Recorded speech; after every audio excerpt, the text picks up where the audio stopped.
So hello guys and welcome back to the channel, and in this video we are going to continue our chapter 6 physics exercise 6.4, and in this video we are going to do its question 4, 5, 6 and 7. Okay, so let's go.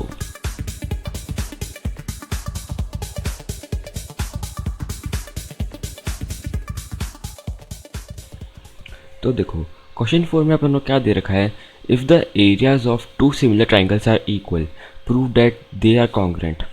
देखो क्या दे रखा है अपन को पूछा क्या है अपन से कि अगर दो सिमिलर ट्राइंगल्स का एरिया इक्वल है तो अपन को प्रूव करना है कि वो दोनों कॉन्ग्रेंट होंगे।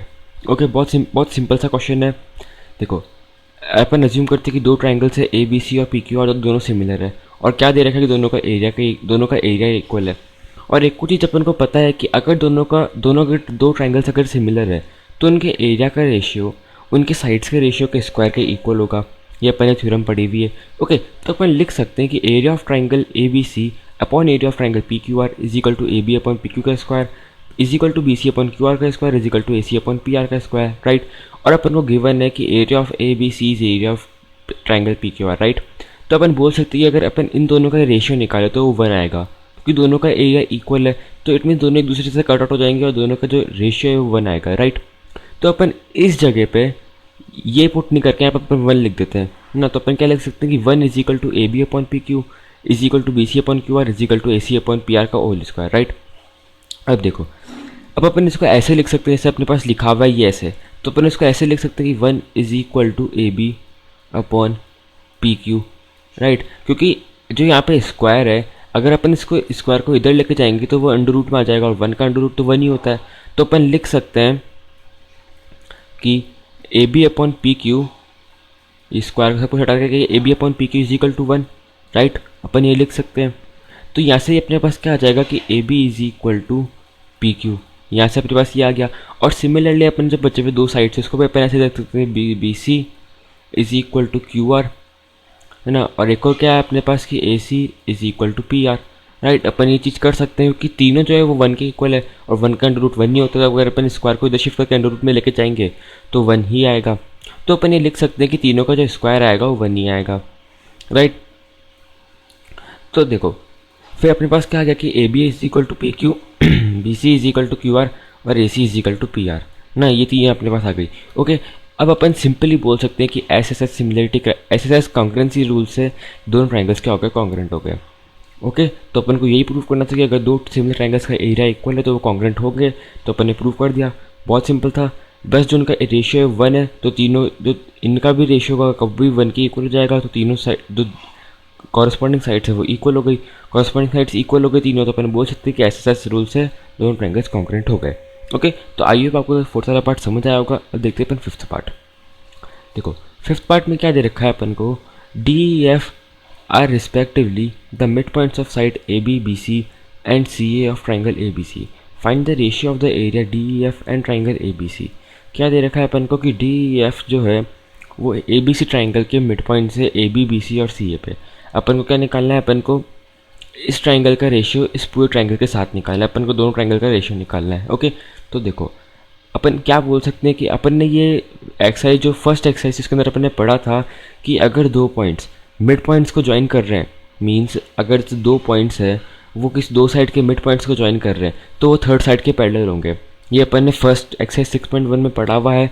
नहीं आता तो क्वेश्चन आपने ज़रूर करा होगा, वो तो आपको याद होगा कि अगर दो पॉइंट्स, अगर कोई लाइन दो ट्राइंगल के दो साइड्स के मिड पॉइंट को ज्वाइन कर रही है तो वो लाइन इस थर्ड साइड के पैरेलल होगी। मतलब कि जैसे डी ई जो लाइन है, अब मैं आपको डी एफ से समझा रहा हूँ कि डी एफ जो लाइन है वो ए बी और ए सी के मिड पॉइंट्स को ज्वाइन कर रही है, राइट, है ना, क्योंकि वो मिड पॉइंट्स है। तो ये जो लाइन होगी वो बी सी के पैरेलल होगी। और सिमिलरली ये जो होगी डी जो होगी वो ए सी के, और एफ ई जो होगी वो ए बी के, राइट। तो देखो यहाँ पे क्या है अपने पास कि D is parallel to A सी ना। ये डी जो है वो किसके पैरेलल है, ए सी के। ओके, और अपन को पता है कि डी जो है वो हाफ ऑफ ए सी है ना। डी अपन बोल सकते हैं कि डी जो है वो हाफ ऑफ ए सी, ये भी अपन ने 6.1 में पढ़ा था, राइट। फिर देखो अब ट्राइंगल लेते हैं अपन बी ई डी और बी सी है, बी ई डी और बी सी, ये बी ई डी और ये पूरा ट्राइंगल है ना। तो देखो इसके अंदर अपन को पता है कि तो एंगल बी कॉमन है, है ना। एंगल बी देखो, इन दोनों ट्राइंगल्स में क्या है, एंगल बी तो अपने पास दोनों में कॉमन है, राइट। और अपन को पता है कि ये जो है वो इसके पैरेलल है, तो ये वाला एंगल इसके इक्वल हो जाएगा और ये वाला एंगल इसके इक्वल हो जाएगा, राइट। क्या हो जाएगा कि ये वाला एंगल इसके इक्वल हो जाएगा और ये वाला एंगल इसके इक्वल हो जाएगा, ओके। क्योंकि ये कॉरस्पॉन्डिंग एंगल्स है, क्योंकि कॉरस्पॉन्डिंग एंगल्स है और लाइन पैरेलल है, तो अपन बोल सकते हैं कि ये दोनों एंगल्स सेम हो जाएंगे।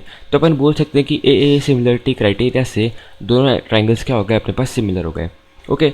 अब ट्राइंगल्स सिमिलर हो गए तो अपन को पता है कि सिमिलर ट्राइंगल्स का एरिया का रेशियो उनके कॉरस्पॉन्डिंग साइड्स के रेशियो के स्क्वायर के बराबर होता है, राइट।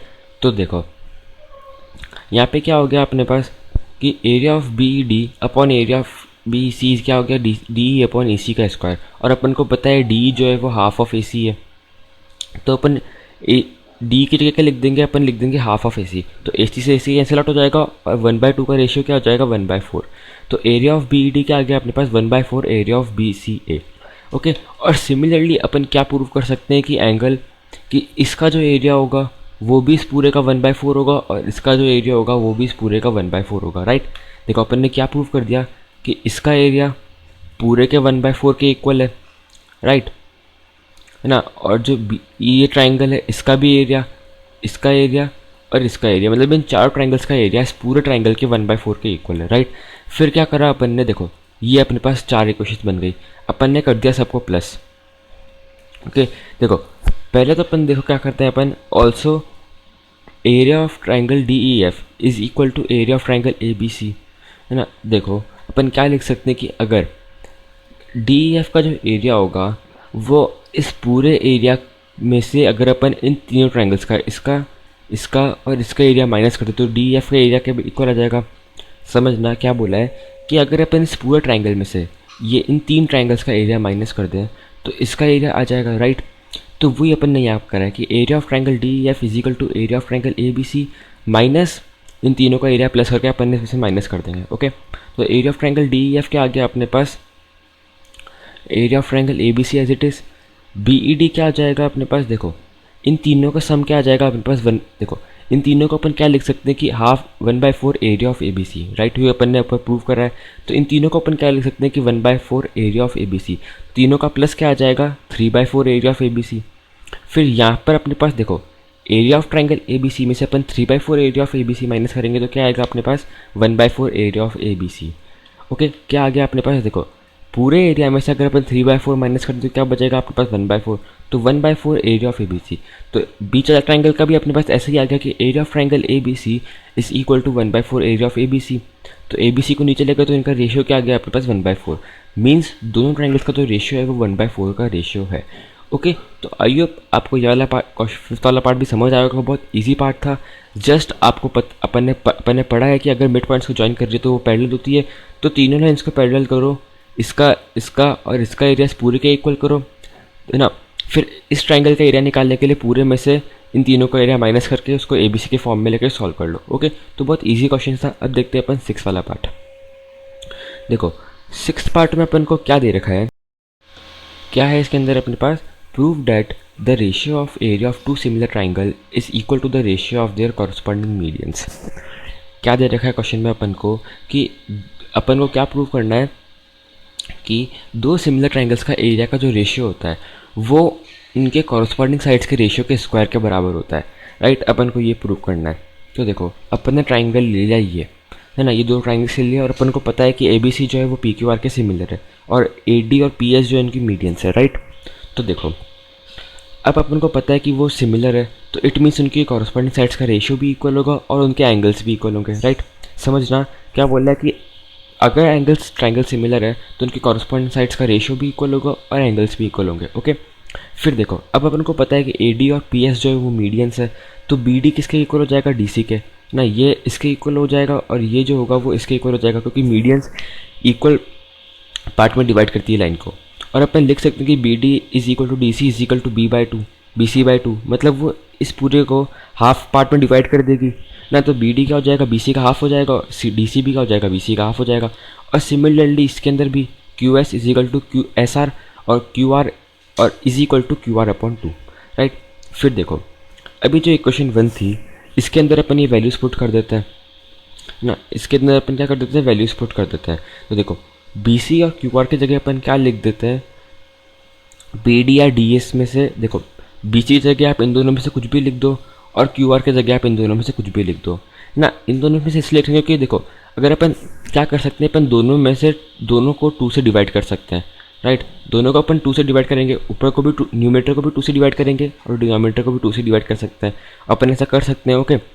फिर देखो अब अपन को पता है कि क्यू आर बाय 2 क्या है, क्यू एस है, और बी सी बाय 2 क्या है, बी डी है। तो अपन ने उसकी जगह वो लिख दिया, राइट। तो अपने पास यहाँ पे क्या आ गया, बी डी, यहाँ पे आ गया अपने पास क्यू एस।